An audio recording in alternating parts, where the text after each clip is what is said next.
It's here. You're gonna pay it or else. Spaceballs isn't just a hilarious parody. It's a cult classic packed with mind-blowing secrets and wild behind-the-scenes stories that even die-hard fans don't know. I can't believe you fell for the oldest trick in the book. From unexpected celebrity cameos and secret filming locations to hilarious outtakes and controversial scenes cut from the final film, this 1987 sci-fi spoof is overflowing with surprises. Whether you laughed at its goofy jokes or marveled at its clever twists, prepare to have your mind blown by 20 shocking facts about Spaceballs that will change the way you see this legendary comedy forever. Number 20. Pizza the Hut was a melting disaster. Pizza the Hut, the giant, oozing pizza monster from Spaceballs, was far more disgusting in real life than it looked on screen. The costume was made of rubber, melted cheese, and gallons of fake sauce that stuck to everything. Richard Carl, the actor inside, could only stay in it for a few minutes at a time before feeling like he was roasting in a burning microwave. After each scene, the crew spent hours scraping goo and sauce off the floor and the suit. Every time Carl climbed out, he was soaked in sweat and covered in slime, almost as gross as the creature itself. The smell was unforgettable, like rotten pizza baking in the sun, and so strong that some people nearly gagged. Despite the mess and misery, Pizza the Hut became an unforgettable character, combining hilarious parody with pure, revolting spectacle. Years later, crew members still shivered, remembering the stench and sticky chaos. Bringing that monster to life required patience, a strong stomach,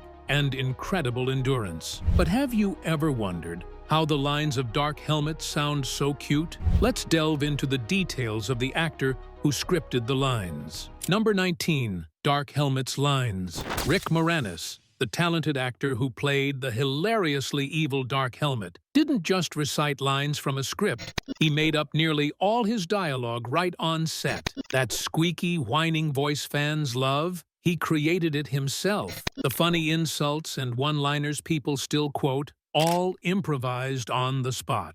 Moranis said that putting on Dark Helmet's oversized costume felt like releasing every tantrum he'd ever bottled up. He channeled that wild energy into the role, blending menace with absurd comedy. The director loved his performance so much that he encouraged Moranis to keep improvising. His antics were so funny that the crew often struggled to stay serious while filming.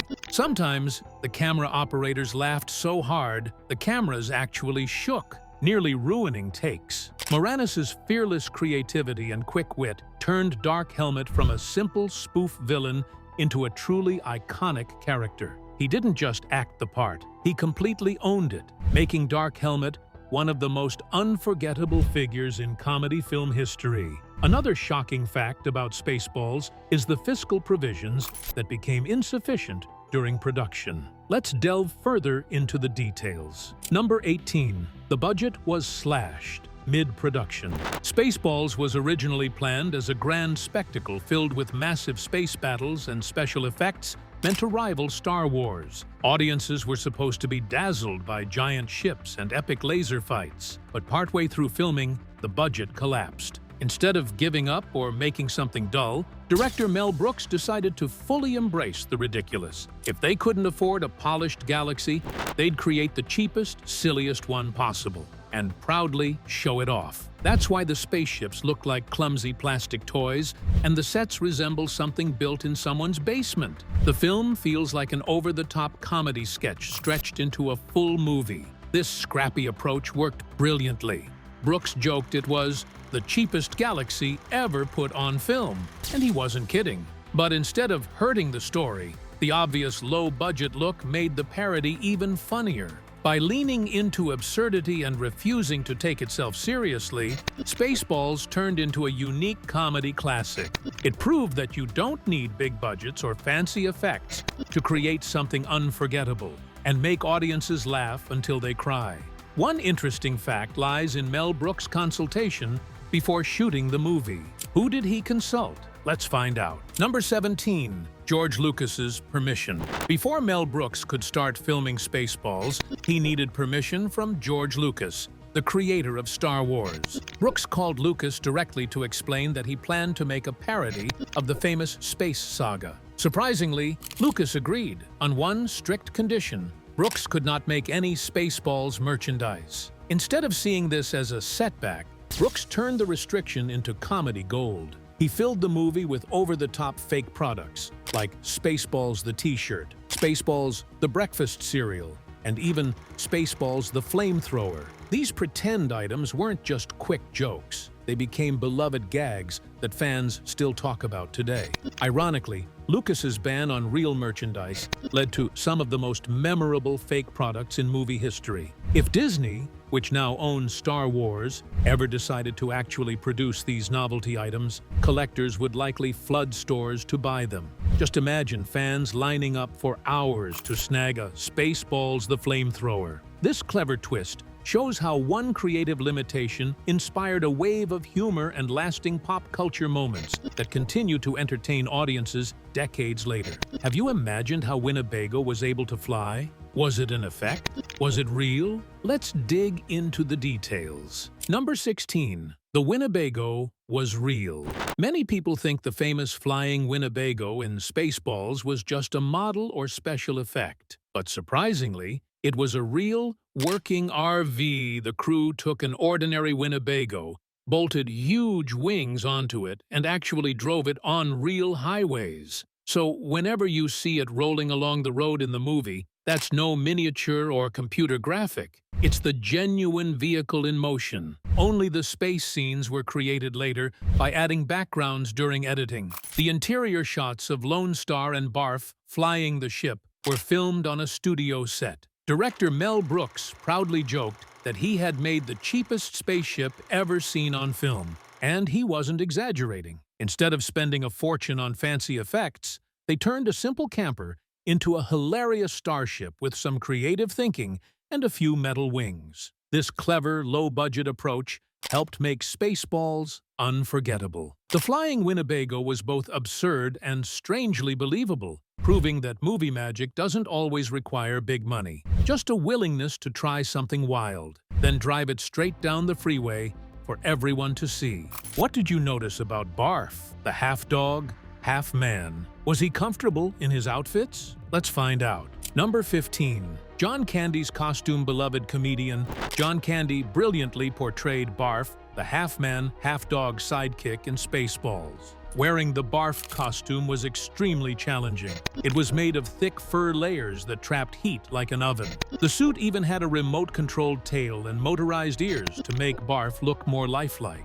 Under the blazing studio lights, Candy would quickly become soaked with sweat and needed to be sprayed with cold water between scenes to avoid heat exhaustion. Despite the intense discomfort, he never complained and remained upbeat on set. Candy loved playing Barf and considered it one of his all-time favorite roles. He poured his humor and warmth into the character, making Barf both funny and lovable.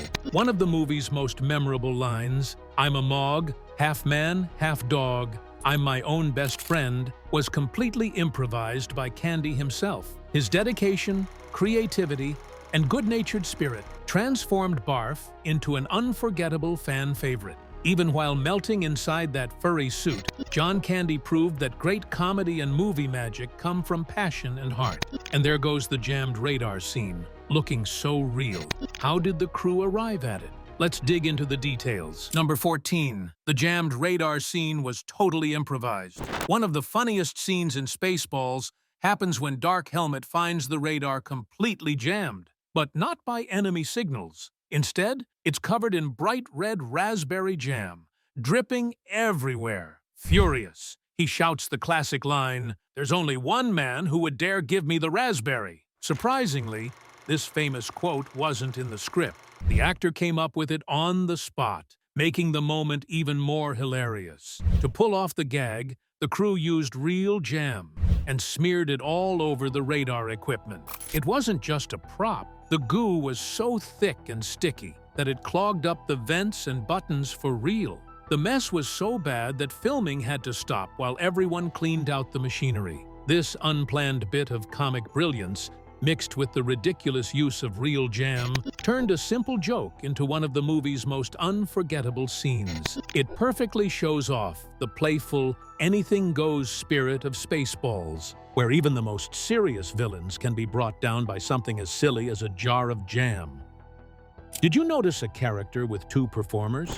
Which character could it have been? Let's find out. Number 13, Matrix, had two performers. Matrix, the shiny gold robot from Spaceballs, was the result of two talented women working separately to create one unforgettable character. Joan Rivers, the famous comedian, provided Dot's sharp, witty voice that gave her so much personality. Meanwhile, Laureen Yarnell, a skilled mime and performer, wore the robot suit and acted out all the movements on set. Interestingly, Joan and Laureen never met during production. Joan recorded her lines alone in a studio, while Laureen performed on location. But when their work was combined, the result was movie magic. Dot Matrix became a clever and hilarious twist on Star Wars C-3PO. Instead of a polite, stuffy droid, she was sassy, confident, and always ready with a clever comeback. Fans adored her sparkling appearance, funny dialogue, and bold attitude. Thanks to Joan and Laureen's unique contributions, Dot wasn't just a machine. She felt like a real character bursting with life. Their collaboration proved that creativity and teamwork can turn even a robot into an icon. Today, Dot Matrix is remembered as one of cinema's most entertaining and beloved robots. A weird fact is a scene that was a total joke about studio executives. Which scene is that? What prompted the idea? Let's dive into the details. Number 12. Combing the Desert Studio. Executives constantly pressed Mel Brooks to pack even more visual jokes into his film. They wanted big, bold gags that would grab the audience's attention. To meet their demands, Brooks dreamed up what might be the most literal sight gag ever put on screen. A group of soldiers actually combing the desert with massive plastic combs. Imagine it, these serious-looking troops trudging across the endless sand, dragging enormous combs behind them as if they were searching for lice in the world's largest sandbox. It was absurd, hilarious, and unforgettable. However, filming this ridiculous scene wasn't all smooth sailing. During one take, one of the oversized combs cracked under the strain. Instead of scrapping it, the crew quickly taped it back together so they could keep rolling. The breakage didn't ruin the moment. In fact, it added to the charm of the scene. When audiences finally saw it, they couldn't stop laughing. The image of soldiers methodically combing the desert was so unexpected and silly that it instantly stuck in people's minds. Over the years, this clever gag has become one of the most quoted and celebrated moments from the film. Brooks's ability to take a simple phrase, combing the desert, and turn it into a giant living cartoon shows why his humor has stood the test of time. It's proof that sometimes the simplest, most literal idea can become the most iconic joke of all. Did you know that the film did not get a smashing success as it got to the market? When was Remarkable recorded? Let's dig into the details. Number 11. A Modest Beginning. When Spaceballs first hit theaters back in 1987, it didn't exactly set the world on fire. Made with a budget of $22.7 million, the movie earned about $38 in the US, which was respectable but far from a smashing success. Critics couldn't agree on what to make of it. Some praised the film for its clever humor and smart parodies of popular sci-fi movies like Star Wars, while others brushed it off as silly, childish entertainment. Spaceballs gained a devoted fan base after its VHS release and frequent cable TV airings. People who missed it in theaters discovered its silly humor and catchy quotes at home. Word spread quickly, and its playful spirit turned it into a beloved cult classic over time. As the years went by, this offbeat comedy grew more popular, becoming something much bigger than anyone expected. It transformed from a modest box office performer into a beloved cult classic that sci-fi buffs and comedy fans alike hold close to their hearts. Today, Spaceballs is celebrated as a hilarious spoof that never takes itself too seriously, proving that sometimes a movie doesn't have to be an instant hit to leave a lasting impact. Another shocking fact that would interest you is the character that blends two Star Wars heroes. Who is this character? Let's find out. Number 10. Lone Star. The character of Lone Star was cleverly created as a funny blend of two of Star Wars' most famous heroes, Han Solo and Luke Skywalker. You can see this mashup in how he looks and behaves. For example, Lone Star wears a vest similar to Han Solo's cool smuggler outfit, but at the same time, he carries the wide-eyed optimism and innocence of Luke Skywalker, the young farm boy who dreams of adventure. This mix of traits makes Lone Star both familiar and hilarious, as fans can instantly recognize the parts he borrows from each character. However, George Lucas, the creator of Star Wars, had one important concern. He didn't want Lone Star to resemble Han Solo so closely that people would think it was an outright copy. To avoid this problem, Mel Brooks, the mastermind behind Spaceballs, decided to tweak Lone Star's style. Instead of only dressing him in Han Solo's gear, Brooks borrowed inspiration from another famous Harrison Ford role, Indiana Jones. That's why Lone Star sometimes wears a rugged leather jacket and has more of an adventurous explorer vibe. This clever costume choice added an extra layer of parody. It not only poked fun at Star Wars, but also nodded to Indiana Jones, giving the audience more reasons to laugh. The result was a unique character who feels like a tribute to Harrison Ford's iconic heroes, while still standing out in his own right. Interestingly, another mind-blowing fact is about the movie producer playing some roles in his movie. Let's delve into the details. Number 9. Mel Brooks Roles. Mel Brooks wasn't content with simply sitting behind the camera directing Spaceballs. He dove right into the action by stepping into not one, but two hilarious roles: the bumbling President Scroob and the wise, parody-loving Yogurt. Transforming into Yogurt was no small feat. The special makeup was thick, hot, and so heavy that Brooks could barely stand to wear it for more than a few hours at a stretch. Imagine layers of latex and paint clinging to your face, making it hard to breathe or move comfortably. Despite how exhausting and claustrophobic it was, Brooks never thought about handing the part to someone else. Why would he put himself through such discomfort? Because he knew that nobody else could bring Yogurt's ridiculous charm to life quite the way he envisioned. He wanted every line, every gag, and every silly moment to land exactly right. For Brooks, comedy was serious business. Even the tiniest jokes mattered, and he believed that delivering them personally was the only way to guarantee they would hit the mark. This dedication to perfection is part of why Spaceballs remains such a beloved classic.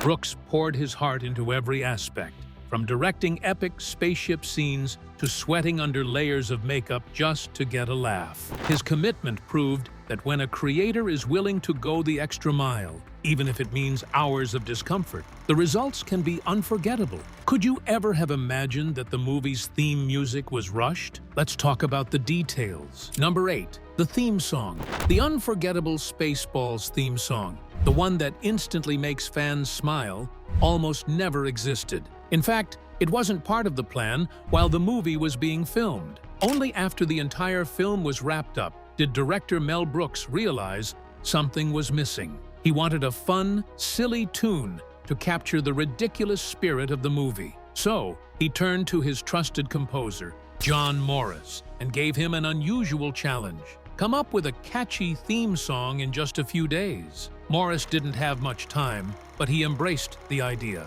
Instead of hiring a real band, they gathered a group of studio musicians to pretend to be a wacky rock group. This fake band recorded the music, while Brooks and Morris kept rewriting the lyrics over and over again, trying to squeeze in last-minute jokes that matched the movie's outrageous humor. The song was hastily improvised, yet its playful, silly vibe became a highlight of Spaceballs. Though nearly an afterthought, it perfectly matched the film's parody and slapstick style. This spontaneous, carefree spirit is a big reason fans still love Spaceballs today. Another weird scene in the movie was that which featured some of the actors watching Spaceballs during production. How did it go? Let's find out. Number 7. Watching Spaceballs in Spaceballs. Do you recall that unforgettable moment in Spaceballs when the characters actually sit down and watch Spaceballs, the movie, right there inside the movie itself? It's a scene so unusual and self-aware that it still makes audiences do a double take. At the time,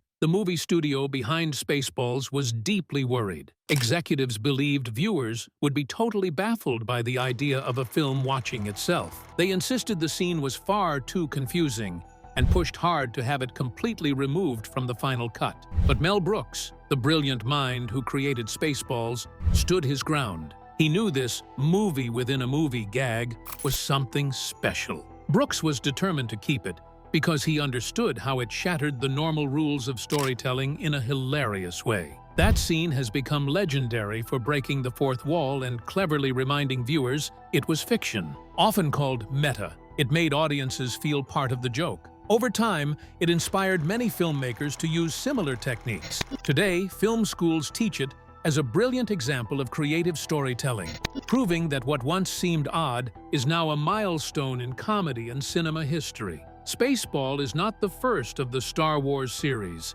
This is a fact many don't know. Let's dive into the details. Number 6. Hardware. Wars. Long before Spaceballs blasted into theaters, a small, daring project called Hardware Wars was already poking fun at Star Wars. In 1977, Ernie Foselius, an imaginative amateur filmmaker, wondered, what if you could parody the galaxy's biggest space saga using just common household junk?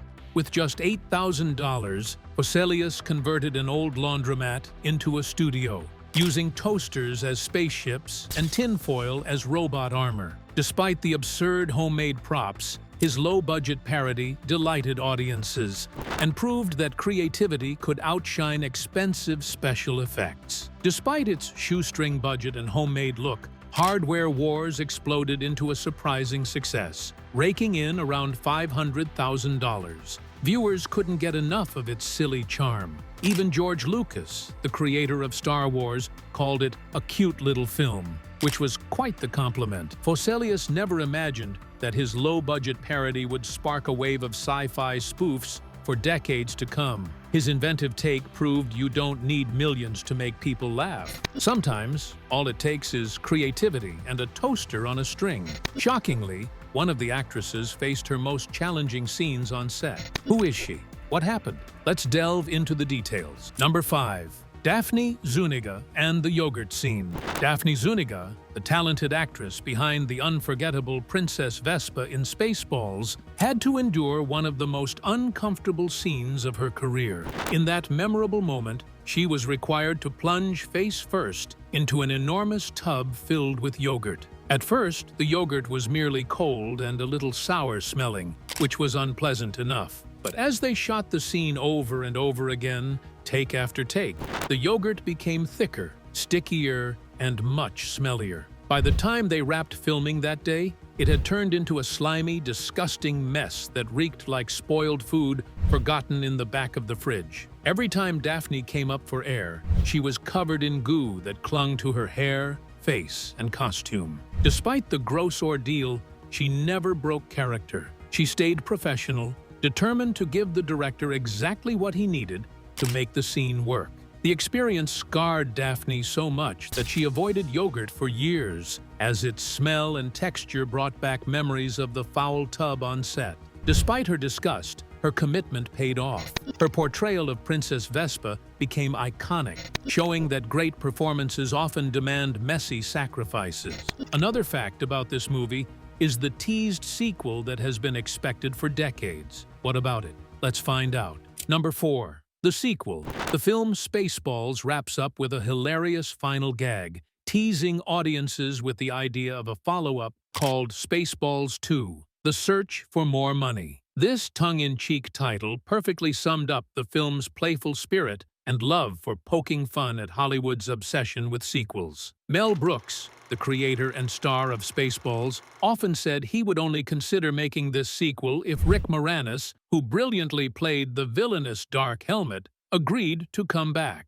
But Moranis chose to step away from acting altogether so he could devote his time to raising his children. Because of his heartfelt decision, the sequel everyone hoped for never became reality. Even so, the dream of more Spaceballs has never truly died. Over the years, there have been persistent whispers about a possible reboot, an animated television series, and even a fresh Netflix adaptation. Every now and then, headlines will pop up hinting that something new might be in the works, stirring excitement among the loyal fans. To this day, people still passionately ask Brooks to revive the galaxy of Spaceballs. Whether it's through social media campaigns, fan letters, or nostalgic interviews, the calls for a return haven't slowed down. The enduring love for this space parody proves that some comedies are simply too special to fade away quietly. Another fact that reflects a remarkable moment is the scene where imposters were used. Let's dive into the details of the scene.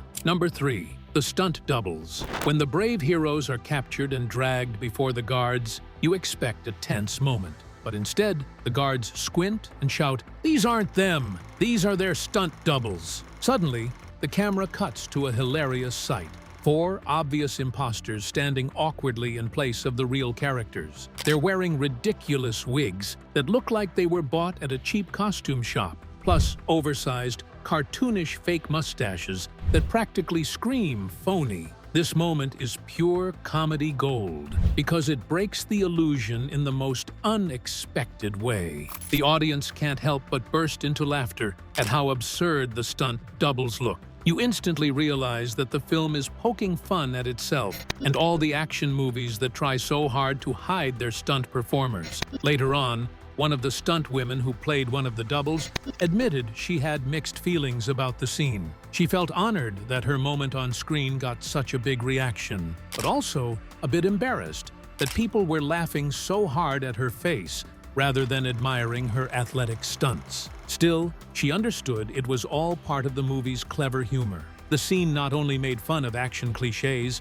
but also gave the hard-working stunt team a moment in the spotlight, just in the most ridiculous way possible. But did you know that one of the characters played a scene he had once done in another movie? Who was it? Let's dig into the details. Number 2. John Hurt recreated his death scene from Alien. One of the most unforgettable and hilarious scenes in Spaceballs happens when the legendary actor John Hurt shows up playing himself. Fans immediately recognize the nod to Alien, the famous sci-fi horror movie where Hurt's character suffers the shocking fate of having a monstrous alien rip its way out of his chest. But in Spaceballs, director Mel Brooks takes this terrifying moment and flips it into pure comedy. Instead of a deadly alien parasite, the thing bursting from Hurt's chest is the result of some truly awful diner food, an over-the-top joke that leaves everyone roaring with laughter. Getting Hurt to agree to spoof his own iconic scene wasn't an easy feat. However, Brooks had a special connection with him. Years earlier, he had produced The Elephant Man, a powerful film that showcased Hurt's incredible talent and earned him an Academy Award nomination. That bond helped Brooks persuade Hurt to return to the role in such a silly, unexpected way. This clever twist doesn't just parody a classic movie. It also shows how willing Hurt was to poke fun at himself, making the moment even more memorable and delightful for fans of both films. Lastly, despite all odds, Spaceballs remains Mel Brooks' most sought after. How is this so? Let's zoom into the details. Number 1. Mel Brooks's most requested movie. Even now, after so many years, Mel Brooks says Spaceballs is the movie that fans never stop talking about. Everywhere he goes, people come up to share their love for this hilarious sci-fi parody. Some have even named their dogs Barf, after John Candy's half-man, half-dog character, or worn a giant dark helmet costume. Yes, even to their own weddings. The passion for this film goes far beyond just watching it. As a special memento, every lead actor was given their very own Schwartz ring, the magical ring featured in the story. It wasn't just a cheap prop, it was a cherished keepsake that symbolized the fun and creativity that went into making the movie. Rick Moranis, who played the unforgettable Dark Helmet, still has his Schwartz ring safely tucked away. Sometimes, when he attends fan conventions, he slips it onto his finger again, delighting crowds who can't believe they're seeing a piece of Spaceballs history up close. It's proof that Spaceballs isn't just a movie. It's a cult legend that continues to inspire laughter, cosplay, and devotion across generations. So, what do you think about the mind-blowing facts of Spaceballs? We would love to hear your thoughts in the comments below. Don't forget to like and subscribe.